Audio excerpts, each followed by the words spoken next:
Hello everyone, how are you all? Welcome to my channel Natural Biology. This is Shankar sir.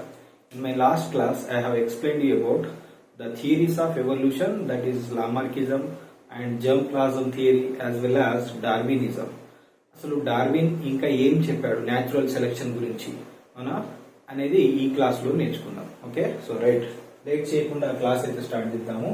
So Darwin's theory of evolution in nutshell. అవునా, చాలా మంది అడుగుతారు, sir ఈ నట్ shell ఏంది sir? నట్ అంటే నాకు తెలుసు కాయ, షెల్ అంటే దాని బయట ఉండే కర్పరం, అవునా కదా? అయితే ఇది నట్ షెల్ అంటే కాయ గాని పల్లి గాని కచ్చా బాదం గాని కాదండి ఇది. అవునా, నట్ షెల్ అంటే బ్రీఫ్లీ ఎక్స్ప్లెయిన్ చేయండి, వివరణాత్మకంగా చెప్పండి అని. Okay, explain the Darwin theory of evolution in briefly అని అర్థం. ఓకే, రైట్ రైట్ ఏంది ఈయన చెప్పింది అంటే point 1, as it is the text book లో ఉన్న పాయింట్స్ ఇక్కడ రాశానండి. అవునా, right. Any group of population okay of an organism develop variation అంటే ఎవరికైనా సరే any group of population of an organism, ఆ ఆర్గానిజం ఏ గ్రూప్ లో అయినా ఉండని వాటిలో వేరియేషన్స్ వస్తాయట. వేరియేషన్స్ అంటే ఏంటండి? Small small changes. Okay, right. And all members of group are not identical. అందులో ఉండే అన్ని జంతువులు, అవునా, ఒక గొర్రెల మంద తీసుకుందాం. గొర్రెలు అంటే మంచిగా ఉంటాయి, అవునా కదా? కేసీఆర్ మొన్న పెంచుతా అన్నాడు కదా, 4.5 కోట్ల గొర్రెలను తయారు చేస్తా అన్నాడు. సో రైట్, ఆ గొర్రెల మందని తీసుకుందాం మనం. రైట్, అయితే any group of population of an organism develop variation, ఆ గొర్రెలలో కూడా వేరియేషన్ వస్తాయి. ఓకేనా, right. And all members of group are not identical. ఏ గొర్రె కూడా ఇంకో గొర్రెలా ఉండయట, అన్ని వేరే వేరే ఉంటాయి. అవునా, రైట్. అవునా, ఇఫ్ యూ అబ్జర్వ్, అవునా, కొన్ని సేమ్ గా ఉన్నట్టు ఉంటాయి, లైక్ ట్విన్స్. అవునా, కవల పిల్లల లాంటి గొర్రెలు కూడా ఉంటాయండి. అవునా, ఈవెన్ దగ్గర నుంచి చూస్తే వాటిలో చేంజెస్ ఉంటాయి. Okay, they are not same, both are not same. గుర్తుపెట్టుకోండి. Okay, so there is no such organisms which are identical. Okay, 100% identical. Even identical twins లో కూడా చిన్న చిన్న తేడాలు ఉంటాయి. Okay, right. And these variations, అవునా, ఈ వేరియేషన్స్ అనేటివి pass from parent to offspring through heredity. అవునా, ఈ వేరియేషన్స్ అనేటివి పేరెంట్ నుంచి మన నెక్స్ట్ జనరేషన్ కి వెళ్తాయి. ఎలా? త్రూ హెరిడిటీ అంటే డిఎన్ఏ ద్వారా. అవునా, ఇన్హెరిటెన్స్ అంటే ఏంది? త్రూ జీన్స్ ద్వారా పేరెంట్స్ నుంచి క్యారెక్టర్ నెక్స్ట్ జనరేషన్ కి వెళ్ళడం. ఓకే, అలా వెళ్తాయని చెప్తున్నాడు. Come to the third point, over abundance of ఆఫ్స్ప్రింగ్స్. ఒకవేళ ఈ ఆఫ్స్ప్రింగ్స్ అనుకున్న దానికంటే ఎక్కువైనాయి అనుకుందాం, ఎక్కువ గొర్రెలైనాయి కదా, ఒక్కొక్క గొర్రె ఒక్కోసారి 4-5 గొర్రెలను ఇస్తుంది అనుకుందాం. అట్లా కొన్ని సంవత్సరాలు అయ్యేసరికి గొర్రెల మంద బాగా పెరిగిపోయింది. అవునా, ఓవర్ పాపులేషన్, ఓవర్ అబండెన్స్. అవునా, ఇక ఇంట్లో చూసినా, పెరట్లో చూసినా, వాకిట్లో చూసినా అన్ని గొర్రెలే ఉన్నాయి. అవునా, రైట్ అనుకుందాం. అయితే leads to a constant struggle for their survival. వాటికి మధ్యలో ఫైట్ జరుగుతుంది. అవునా, రైట్. మన కాంపౌండ్ వాళ్ళు లేదా మన కొట్టంలో దగ్గర ఒక 400-500 గొర్రెలు ఉన్నాయి అనుకుందాం. కేసీఆర్ పెంచిన గొర్రెలను పెంచుకున్నాం అనుకుందాం. 2-3 గడ్డి కట్టలు తీసుకొచ్చాం. అవునా, మేత కట్టలు వేసాం అనుకుందాం. ఏం జరుగుతుంది? ఇక వాటి సౌండ్స్ మనం తట్టుకోలేము. ఒక్కొక్కటి వస్తాయి. ఇక మేకలైతే ఇక మే అనుకుంటూ వస్తాయి. అవునా, ఒక్కదాని మీద ఒకటి కొట్టుకుంటాయి వీలైతే. అవునా, దే మే బి ఫైట్. అవునా, ఈవెన్ మనలో కూడా అలాంటివి జరుగుతాయి. మొన్న నేను చూసిన ఏడంటే నియర్ బై ఒక చెన్నై షాపింగ్ మాల్ దగ్గర. చెన్నై షాపింగ్ మాల్ దగ్గర ఏం జరిగింది అంటే 10 రూపాయలకే ఒక చీర అని ఆఫర్ పెట్టాడు దసరాకి. 10 రూపాయలకి ఒక చీర అని ఆఫర్ పెడితే ఇక కాదు పబ్లిక్. అవునా, ఎక్కడొక్కడు ఇక రోడ్డు మీద వెళ్లే వాళ్లకు అది తెలిసినా కూడా బండి పక్కన ఆపేసి అక్కడ నిల్చుంటున్నారు అనమాట. ఇక తొక్కిసలాట, నాకు దొరుకుతాయా నీకు దొరుకుతుందా. అవునా, ఇంకా కస్టమర్ లోపల ఉన్న వ్యక్తి ఒకసారి వాడు పొరపాటున ఇక 100 ఉన్నాయని అనౌన్స్ చేసిండు అంతే. మిగతా వాళ్ళు వెళ్ళిపోవాలి, లైన్ లో ఉన్న 100 మంది ఉండాలన్నాడు. ఇక చూడు, ఇక వెనకాలన్న వాళ్ళు కూడా తోసుకుంటూ ఆ 100లో నా స్థానం ఎక్కడో అనుకుంటా ఎగబడి మరి లోపలికి దూసుకెళ్లారు. అవునా, ఆడున్న ఫ్లెక్సీలు, ప్లకార్డులు, అవునా, వాడి పెట్టిన ఆర్టిఫిషియల్ డోర్స్ అన్ని పంచలు అయిపోయినాయి, అవునా, ఆ తొక్కిసలాడు కూడా జరిగింది, right. So over abundance of offspring, ఒకవేళ పాపులేషన్ అనేది పెరిగిపోతే, యంగ్ వన్స్ పెరిగిపోతే ఏం జరుగుతుందట, lead to constant struggle for their survival, అవి బతకడానికి వాటి మధ్య ఫైట్ జరుగుతుంది, అవునా, right. Individuals with useful variations, ఇగో ఈ స్ట్రగుల్లో ఏవైతే గెలుస్తాయో, ఓకే, విచ్ వన్ ఆ గెలవడానికి కారణమైన వేరియేషన్ ఏంటి, మనం కొట్టుకుంటున్నారు అంటే ఇది చాలా ఎనర్జెటిక్ గా ఉంది, మజిల్ పవర్ ఎక్కువ ఉంది, ఇగో గీ variation useful variation that help them to survive and reproduce, అవునా, ఇటువంటి వేరియేషన్స్ అవి బతకడానికి హెల్ప్ అవుతాయి, and reproduce to time to live longer, ఎక్కువ రోజులు బతకడానికి అవకాశం ఉంటుంది, అండ్ హ్యావ్ మోర్ ఆఫ్స్ప్రింగ్స్, వాటి యొక్క నెక్స్ట్ జనరేషన్ ఎక్కువ ఇచ్చే అవకాశం ఉంటుంది, okay.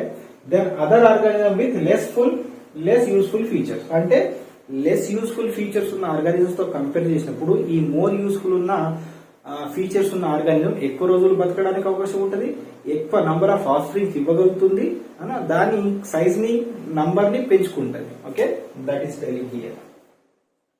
The offsprings of survivor, ఏవైతే బతికున్న ఎంగోల్స్ ఉన్నాయో, ఇన్హెరిట్ ద యూస్ఫుల్ వేరియేషన్, అంటే అవి బతకడానికి అవసరమైన ఈ యూస్ఫుల్ వేరియేషన్ ఏదైతే ఉందో అది ఏం చేస్తుందట, same process happens with the every generation, అంటే the offsprings of survivor inherit the useful variation, అంటే నెక్స్ట్ జనరేషన్ కి ఇస్తుంది, అంటే వీళ్ళలో వచ్చే యంగ్ వన్స్ లో కూడా ఈ స్ట్రాంగ్నెస్ అనే క్యారెక్టర్ వెళ్తుంది, అవునా.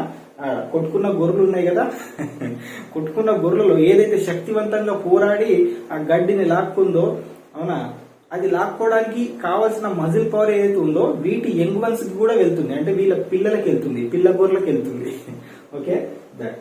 And same process happens with every new generation until it becoming common character, ప్రతి జనరేషన్ లో ఇదే జరుగుతుంది, అవునా. ఇలా యూస్ఫుల్ వేరియేషన్స్ చిన్న చిన్నవి ఉండి ఉండి లోపల ఒక కొత్త బిగ్ చేంజ్ వస్తుంది, అంటే until it becoming common character, అదొక కామన్ క్యారెక్టర్ గా మారుతుంది. యాజ్ ద ఎన్వైరన్మెంటల్ చేంజెస్, అవునా, organisms adapt and change to new living conditions. ఇప్పుడు గొర్రెలకు గడ్డే పెట్టినాం, అవునా, రాబో రోజులలో ఇప్పుడు గొర్రెలకు మనము ఫాస్ట్ ఫుడ్ లాంటివి, అవునా, చికెన్ బర్గర్ పిజ్జా ఇట్లాంటివి పెట్టినాం అనుకో, వాటికి తగ్గట్టు అవి మారిపోతాయట, అవునా. జస్ట్ కన్సిడర్ యాజ్ ఎగ్జాంపుల్ అండి, అవునా. మళ్ళీ సార్ ఇట్లా చెప్పింది కదా అని చెప్పేసి ఎగ్జామ్ లో కూడా explain the Darwin's theory of natural selection in nutshell అన్నాడు అనుకోండి, మా సార్ చెప్పిండు కేసీఆర్ గొర్రెలు పెంచుతా అన్నాడు, he's use to increase sheep number, goat number, అవునా, like fight between the gorrels and fight between the gorrels, stronger one get gaddi, అవునా, then future pizza burger will eat, గిట్లా రాయద్దండి ఎగ్జామ్ లో, ఓకేనా, just for your understanding, okay, right. As the environmental changes, ఇంకా environment లో ఏమైనా changes జరిగితే organisms also undergo changes, ఆ changes కి తగ్గట్టు ఇవి మారుతాయి, okay, they adapt according to the changes over a long period of time, ఇలా చాలా సంవత్సరాల తర్వాత, okay, each species of an organism, ప్రతి జీవి అక్యుములేట్ సో మెనీ చేంజెస్, ప్రతి ఆర్గానిజమ్స్ లో ఇటువంటి యూస్ఫుల్ వేరియేషన్స్ అనేవి చాలా ఎక్కువ వచ్చేస్తాయి, and that it become a new species, అప్పుడు ఎక్కువ చేంజెస్ వస్తే పాత దాంతో కంపేర్ చేసినప్పుడు ఈ కొత్తది కొత్తగానే ఉంటుంది, అంటే పాతది ఒకటి రకం, కొత్తది ఒక రకం, ఆడో రకం ఈడో రకం, అవునా. సో 2 న్యూ స్పీసీస్ అనేవి ఫామ్ అయ్యాయి, okay, and similar to but distinctly differ from the original species, అంటే కొత్తది వచ్చింది పాత దాంతో కంపేర్ చేస్తే చూడడానికి సేమ్ ఉన్నా but distinctly differ from the original species, అంటే పాత దాంతో కంపేర్ చేస్తే ఇది క్వైట్ గా డిఫరెంట్ ఉంటుంది, అంటే ఇంతకు ముందు ఉన్న స్పీసీస్ లో రీప్రొడక్షన్ జరగచ్చు, కానీ ఇప్పుడు ఇవి పొరపాటున కలుసుకున్న రీప్రొడక్షన్ చేయలేవు, okay, they cannot give the next generation. All species on the earth arise in this way only, అన్ని రకాల కొత్త కొత్త జాతులు ఈ విధంగానే పుట్టుకొస్తాయి, ఓకే అని అర్థం. And last point, evolution is a slow and continuous process. Evolution అనేది చాలా మెల్లగా జరుగుతుంది, నిరంతరంగా జరుగుతూనే ఉంటుంది, అవునా, slow and continuous process. Evolution జరగాలి అంటే విత్ ఇన్ ఫ్యూ డేస్ లో జరగదండి, ఎవల్యూషన్ అని కొన్ని వందల సంవత్సరాలు కావచ్చు, కొన్ని వేల సంవత్సరాలు కూడా కావచ్చు. చేంజ్ రావాలంటే వెంటనే రాదు. పేర్లలు పెట్టుకుంటున్న సార్ రోజు తెల్లగైతే లేదంటే కావు. పేర్లలు పెట్టుకుంటూ కొన్ని సంవత్సరాలు, కొన్ని వందల సంవత్సరాలు అయితే అప్పుడు ఏమైనా తెల్లగా కావచ్చు, అంతేనా? అవునా? ఇప్పుడు ఫేర్ అండ్ లవ్లీ కాదేమో, గ్లో అండ్ లవ్లీ అట. ఏందో ఈ Lovely. Right, come to next more topic, small topic, that is speciation. Speciation అంటే nothing but formation of new species, కొత్త జాతులు ఉద్భవించడమే స్పీషియేషన్. అయితే మ్యాక్రో ఎవల్యూషన్ లో రెండు రకాలు ఉంటాయండి. Evolution is broadly categorized into two types, micro evolution, macro evolution. ఇప్పటి వరకు ప్రీవియస్ వీడియోస్ లో పెట్టాను మైక్రో ఎవల్యూషన్ అంటే ఏంది, బీటిల్ పాపులేషన్ లో ఏ విధంగా చేంజెస్ వస్తాయి, దానికి సంబంధించిన లింక్ డిస్క్రిప్షన్ లో ఇస్తాను, ఒకసారి ప్రీవియస్ వీడియో కూడా చూడండి. ఇప్పటి వరకు నేను చేసిన ఏ వీడియో అయినా సరే, అంటే nutrition, respiration, excretion, digestion, respiration, circulatory system, nervous system, reproductive system, వీటికి సంబంధించిన అన్ని లింక్స్, ప్లేలిస్ట్ లిస్ట్ అనేది డిస్క్రిప్షన్ లో పెడతాను. మీకు నచ్చింది, మీకు అవసరమైన వీడియో ఈజీగా చెక్ చేయొచ్చు. Okay, right. So evolution is broadly categorized to two types, micro evolution, macro evolution. Micro అంటే స్మాల్ అండి, మ్యాక్రో అంటే పెద్దది. ఇది small change in some species, అంటే small changes in same species, some కదండి. ఓకే, చిన్న చిన్న తేడాలు ఎవరిలో రావడం, సేమ్ స్పీసీస్ లో చిన్న చిన్న తేడాలు రావడం micro evolution. Formation of a new species, అవునా, కొత్త స్పీసీసే రావడం, కొత్త జాతే ఉద్భవించడం, ఉన్న జాతిలోనే చిన్న చిన్న తేడాలు రావడం మైక్రో ఎవల్యూషన్. కొత్త జాతి ఉద్భవించడం, formation of new species is called macro evolution. It is also known as genetic drift, it is also known as speciation, అవునా, రైట్.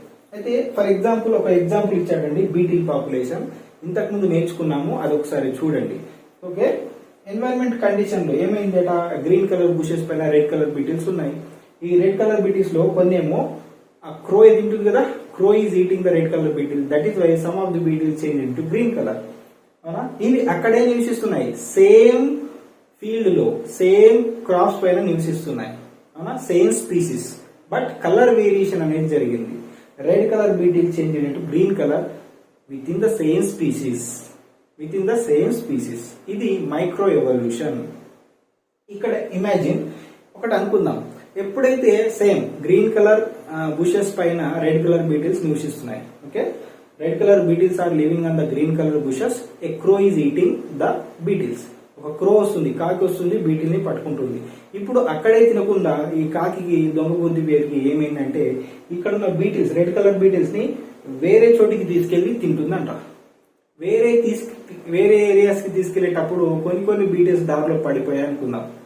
ఓకే, లైక్ ఇది just it is a terrestrial ఏరియాలో ఉంది, land పైన ఉంది. ఇది ఎక్కడో నీటికి దగ్గర పడిపోయింది, లేదా డెజర్ట్ లో పడిపోయింది అనుకుందాం, అవునా.